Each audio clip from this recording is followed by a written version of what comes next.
E aí, pessoal do nono ano, tudo bem? Espero que vocês estejam bem. Bom, pessoal, a aula passada a gente viu sobre a Revolução de 1930 e na aula também passada a gente viu sobre o governo provisório e hoje a gente vai ver o governo constitucional que vai de 1934 até 1937. Vocês podem ir acompanhando aqui no livrinho de vocês, certo? Toda a aula que eu irei mencionar para vocês está aqui no livro de vocês e também vou falar sobre o Estado Novo que vai de 1937 a 1945. Ou seja, a gente vai trabalhar 15 anos, né? De 1930 até 1945. Vocês podem pegar o livro de vocês, como eu já mencionei, e ir para a página 21, a partir da página 21, que vocês vão encontrar todo o passo a passo em relação às nossas aulas. Especificamente hoje, vocês podem ir para a página 25, que é onde está falando sobre a Revolução Constitucional de 1934, certo? Essa Constituição de 1934, a gente vai trabalhar ela porque já com a Constituição criada, Getúlio Vargas no poder de uma forma indiretamente e algumas mudanças vão acontecer durante esses 3 anos.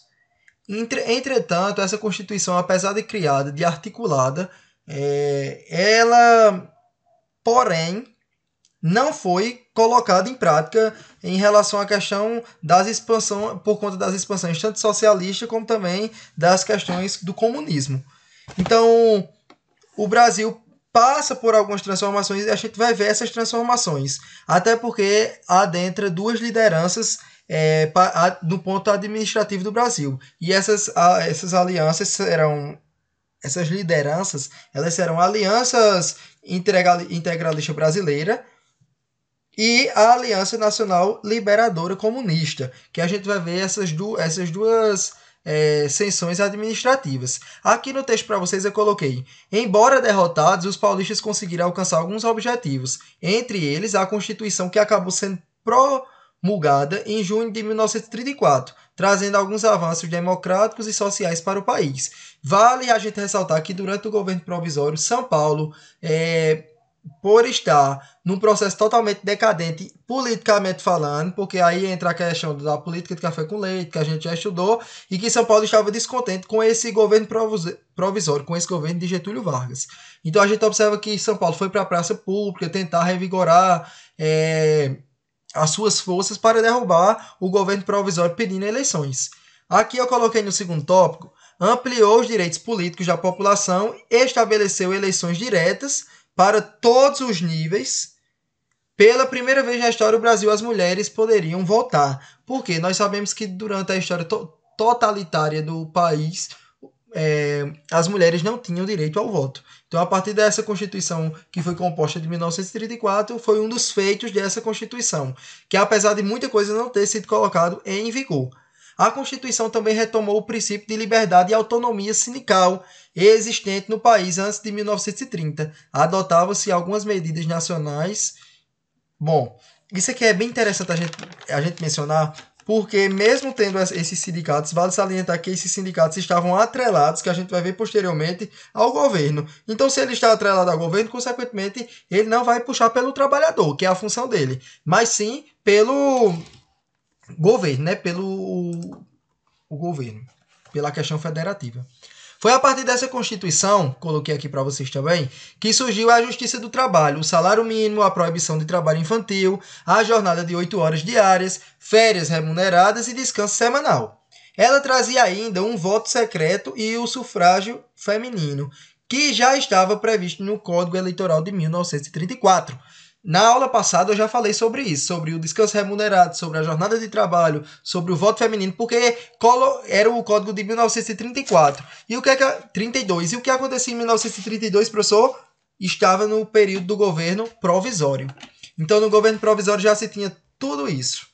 Com respeito à educação, a Carta Constituinte se mostrou visivelmente preocupada com o desenvolvimento médio e superior. Pela nova lei, o ensino primário seria oferecido gratuitamente por instituição pública e a frequência haveria de ser obrigatória para aqueles que estivessem na idade escolar. O ensino religioso seria de frequência facultativo nas escolas públicas, sendo aberto a todas as confissões e não apenas a católica. Vamos lá, pessoal, pensar aqui comigo. Primeiramente, a questão do âmbito educacional. a educação ela começa a ser algo obrigatório, que até hoje ainda está em vigência tudo isso. Nós sabemos que criança, a partir de 4 anos, 4 a 6 anos, elas precisam estar devidamente matriculadas. Por quê, professor? Justamente porque no Brasil existia um índice, antes de 1932, de muitas crianças que ficavam no âmbito rural, ajudando seus pais na questão da agricultura e terminavam não indo para a escola. Então, a taxa de a taxa de pessoas analfabetas no Brasil estava muito grande. Então, estando muito grande, consequentemente, o governo percebe isso e tenta fazer uma escala estudantil. Outra coisa é a questão do ensino religioso, porque o ensino religioso antes de 1934 era um ensino totalmente pautado no catolicismo, ou seja, você tinha a disciplina de religião, onde estudar a questão doutrinária da Igreja Católica, mas a partir dessa Constituição, não. Dava o leque, abriu o leque para várias outras religiões. Inclusive, esse ensino religioso voltou atualmente em algumas escolas municipais aqui da nossa cidade de Campina Grande. Consequentemente, ela não deve ser só vinculada ao cristianismo, mas ela deve ser vinculada a várias outras religiões, como as com origem africana e outras origens. Bom, a Lei de Segurança Nacional. O que, professor, direcionava essa Lei da Segurança Nacional? Vamos lá. A Lei da Segurança Nacional, ela vai permear, como aqui eu coloquei, ó, o ano de 1934 foi marcado por reivindicações operárias e pela fermentação em áreas de classe médias. Uma série de greves, a gente já viu sobre isso, explodindo no Rio de Janeiro, São Paulo e Belém, e no Rio Grande do Norte. Aí você pode perguntar, professor, e qual foi essas estratégias? Esse levante militar que ia totalmente contrário às ações do governo federal. Entretanto, a gente vai observar que essas ações que foram colocadas pela questão nacional da Aliança Nacional, a gente vai observar justamente que ela vai assegurar e definir as questões de ordem políticas, de ordem social, incluindo as questões das greves, funcionários públicos, provocações nas classes armadas, ou seja, ela vai instituir, essa Lei de Segurança Nacional vai instituir todas as questões que incluem o advento da questão social, ou seja, o social pode, de portas abertas, ser incluído em todos os procedimentos. Entretanto, o governo de Getúlio Vargas ele vai ser marcado pela questão da expansão de grupos comunistas, que se fortaleciam no regime soviético causado pelo temor da questão do general. Quem era o general? Getúlio Vargas. O governo federal ele começa a perseguir, ele começa a mostrar justamente algumas coisas em relação ao seu governo, como a questão da censura, por exemplo. A gente vai observar nesse período do governo algumas questões, por exemplo, aonde as pessoas não poderiam interagir em relação aos discursos do governo. Eram colocadas totalmente em pautas as coisas do governo. Até porque, como eu mencionei para vocês quando a gente estudou o fascismo na Itália, eu disse para vocês que tiveram alguns governos aqui no Brasil que se caracterizaram pela questão fascista.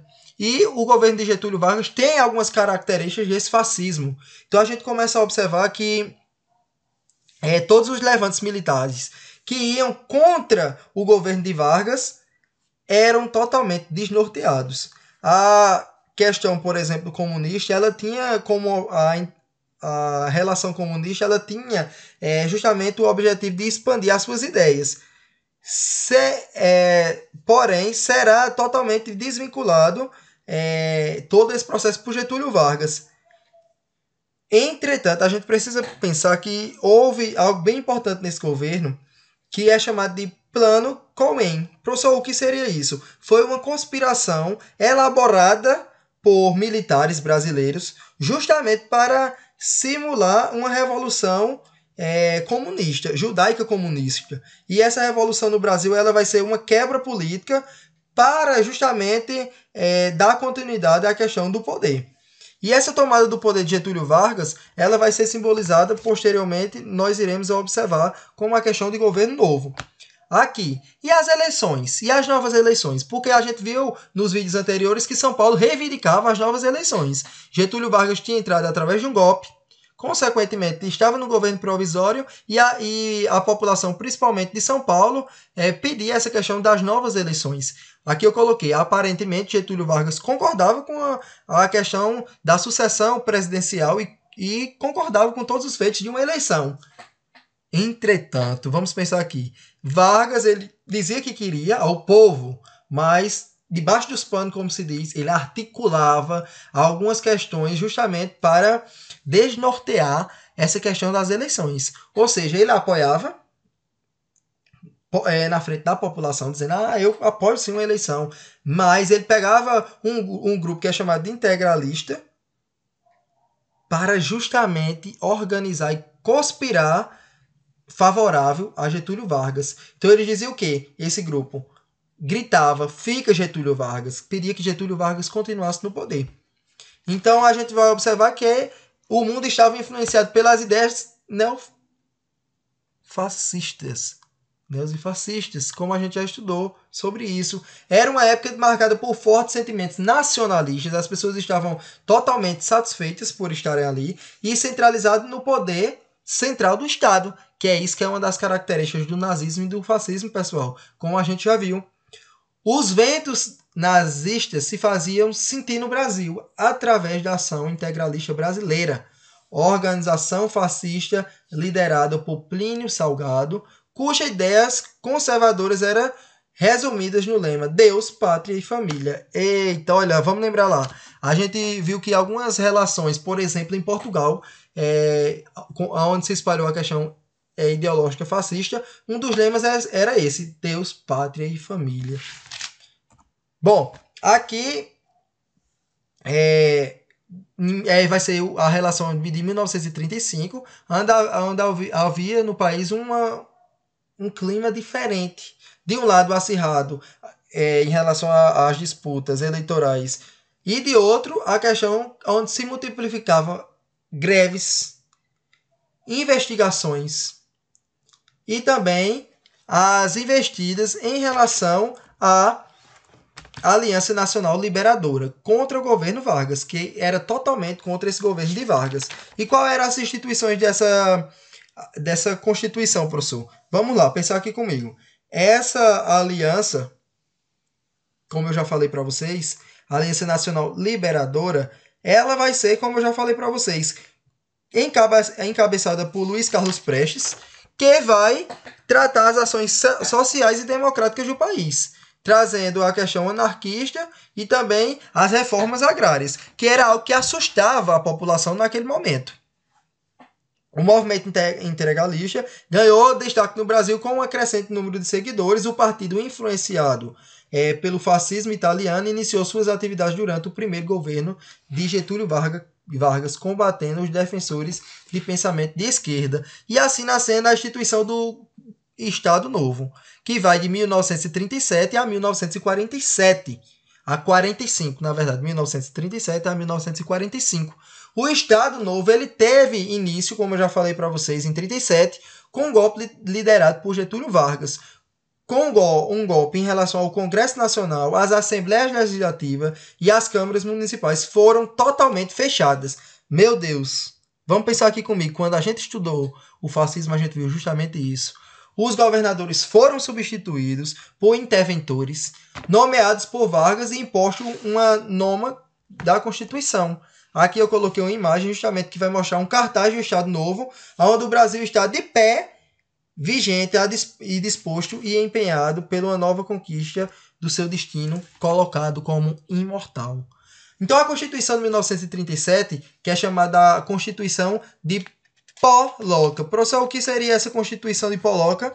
Essa Constituição de Poloca ela vai ser uma Constituição colocada como as questões emergenciais. A gente vai ver aqui, ó. A nova Constituição ampliou os poderes presidenciais, ou seja, dando o poder supremo a quem? A Getúlio Vargas. O direito de intervir tanto nas questões dos poderes legislativos como judiciário. Além disso, os governadores estaduais passavam a ser indicados por quem? Por Getúlio Vargas. Então ele colocava aqueles que eles queriam e aqueles que comungavam dos seus feitos. Mesmo tendo algumas diretrizes políticas semelhantes ao governo fascista e nazista, não era possível entender o Estado Novo como um mero imitador dos mesmos. Para dar ao novo regime uma aparência legal, Francisco Campos, aliado de Getúlio Vargas, redigiu uma nova Constituição inspiradora por itens de Constituição tanto fascista italiana como também ao regime das relações polonesas. Então, essa questão da Constituição de Poloca, ela também vai colocar a questão de análise de pessoas para fiscalizar quem estava falando mal do governo, tanto a questão dos funcionários públicos como também os populares. Então, vai ser instaurado a política secreta. Professor, o que será a política secreta? Será onde vão tentar reprimir todos aqueles que são contra o governo. Aqui eu coloquei estabelecendo o estado de emergência. O que seria esse estado de emergência? Quando se declarava um estado de emergência, é quando o governo ele poderia intervir de qualquer forma. Professor, como assim qualquer forma?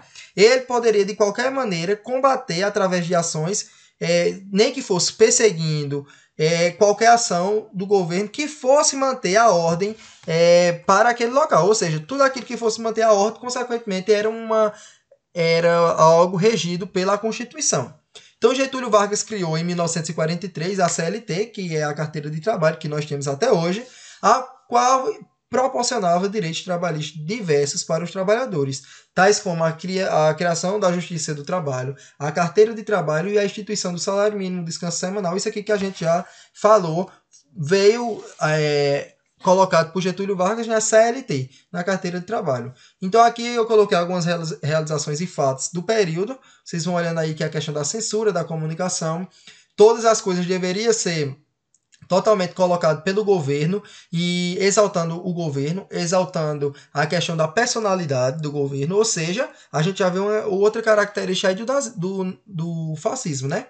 Criação do departamento de imprensa, de propaganda do governo para propagar. O governo colocava muitas vezes Getúlio Vargas com as crianças na escola, com a massa ajudando a população. A gente vai ver aqui as repressões e manifestações políticas que houveram, protestos, greves e passeatas. A participação do Brasil na Segunda Guerra Mundial ao lado da Inglaterra, ao lado dos Estados Unidos e da União Soviética, e também as forças expedicionárias. E o que seria isso, professor? Seria o campo de batalha em relação à Itália. E aqui também eu coloquei o controle dos sindicatos. Como eu disse para vocês, os sindicatos deveriam ser ao lado do trabalhador. Entre aspas, eram, mas estavam totalmente controladas pelo Estado. A questão da criação das leis trabalhistas, a criação da Justiça do Trabalho, a criação de uma nova moeda, ou seja, o Cruzeiro, que estava vigente no Brasil naquela época, e o investimento nas relações das indústrias, principalmente no âmbito da siderúrgica nacional no Brasil, principalmente da Vale do Rio Doce.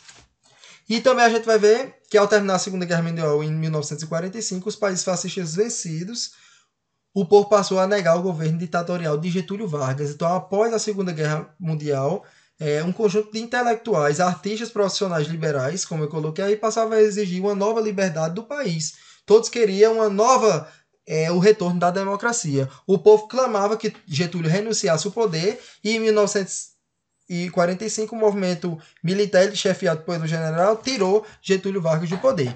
E aqui, pessoal, eu coloquei algumas realizações importantes do governo de Getúlio Vargas. Criou a Justiça do Trabalho em 1930, criou a implantação de vários direitos, entre eles o salário mínimo, a questão que eu já falei para vocês. Vargas fez forte investimento na área das infraestruturas, a criação da campanha siderúrgica nacional, a campanha do Vale do Rio Doce, como eu já falei para vocês, e a criação também do Instituto Geográfico Brasileiro. Após um golpe militar, Vargas deixou em 1945. Mas Getúlio era chamado de o pai dos pobres e a mãe dos ricos. Getúlio era chamado pela sua questão que simpatizava com os pobres, com uma frase bíblica que se encontra em Josué, versículo 29, capítulo 29, versículo 16. E o título criado pelo departamento vinculado à questão de Getúlio Vargas, e aí está a assinatura de Getúlio Vargas nesta Constituição. Aqui o governo de Vargas, durante o Estado Novo, ele apresentou pontos positivos e negativos para o país, como qualquer outro governo, E para conhecer mais as práticas de Getúlio Vargas, tem um filme que eu sugeri aí para vocês, que é o filme Olga, que trata a história de Olga Benar, a esposa de Luiz Carlos Prestes, perseguida, presa e entregue por Vargas aos governos nazistas. Então aqui, pessoal, encerra a nossa aula. Espero que vocês tenham compreendido. Essa semana vocês vão fazer a atividade do livro, certo? A atividade da página, vou mostrar aqui para vocês. Da página 35, só uma página bem simples, porque eu compreendo que vocês estão passando por um momento difícil, fazendo muitas atividades semanalmente, mas eu estou mandando aqui só a página 35 para vocês essa semana, certo? Não vai atividade complementar. Aí na próxima aula a gente já vai entrar com a Segunda Guerra Mundial. Espero que daqui para lá a gente já esteja na sala de aula, né? Mas se a gente não estiver, a gente continua com as nossas aulas remotas, realizando todos os feitos, e eu espero que vocês estejam compreendendo a aula. Pessoal, não fiquem só presos nessa aula. Vão em busca de outras fontes. Pode ficar à vontade, certo? Isso aqui é só uma fonte para que vocês possam estudar e a gente ter esse contato e vocês fazerem a atividade. Claro que eu estou fazendo todas as atividades bem em cima das nossas aulas. Mas vocês podem procurar um documentário falando sobre essa época, um filme que eu sugeri aí para vocês assistirem.